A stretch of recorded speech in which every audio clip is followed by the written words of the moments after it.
Hi, my name is Sean Suter. I'm the director of Xbox Clay. I'm that grizzled fellow on the right. You're watching a time-lapse of our production. We did the spot using stop-motion animation. I don't know why it's called stop-motion. I'd have called it start-motion because you start the motion, then you stop it. You know, you can't stop something unless you start it. Anyway, you position a figure, shoot a digital still, move the figure slightly, shoot again, and you do this frame by frame, each one taking about 30 minutes to shoot. So, this spot alone took 3.5 years to complete. But in truth, this spot was loads of fun to make, and we hope you like it. The animation was done entirely with clay, no CG or special effects. We started with the Spider-Man clay sculpture first, and we had to put a rig up to support the web because it was so delicate. And then we quickly moved on to the pirate skull and crossbones because spiders scare me. For the skull, we shot that in reverse. We start with a finished sculpture, and then we break that back down.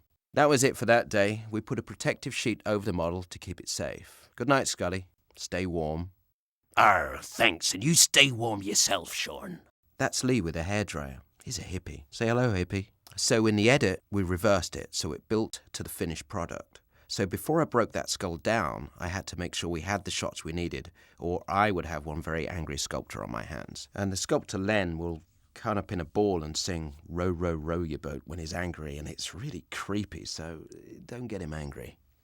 And now we're at about day 500 or something of the shoot, and by now my hair is fully grey.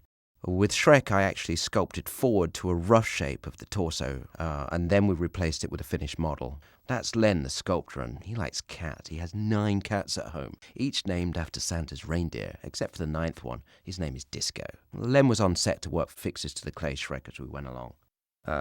Usually we lock everything down. We bolt the lights and the camera in place to maintain continuity from one shot to the next. But this time I decided to wing it, because I was feeling lucky. And here Shrek's arm fell off. I told him keep it together, and he just picked his arm up with his other hand and beat me over the head with it. You'll see me on the phone a lot. These are calls from the ad agency. Of course, there's always feedback and revisions to be made. Change this, change that. Actually, that thing we told you to change it back to the way it was. Or sometimes my wife would call. What? What do you mean a pipe burst? Why do I have to call the plumber? Can't you call him? But it's always you that ends up calling the plumber. Why did we use clay? That's a good question. Well, yeah, it's a good material to sculpt from, but you see, clay is magical. I mean that literally. It's made of magic. If you look closely, you can actually see those green balls of clay moving by themselves. Unicorns are magical animals, as we know, and underneath all that long, shiny white hair, they're actually made of clay. Yeah, at least that's what my producer tells me. This was a particularly long day, about 26 hours of work day. And then I went home, ate a dozen habaneros, and punched myself in the face. And when the lights go off, that's the end of our shoot. It was a lot of work, but I think well worth it. I think I still have green clay underneath my fingernails. I'm still scared of spiders, and I still have no idea why I'm a director.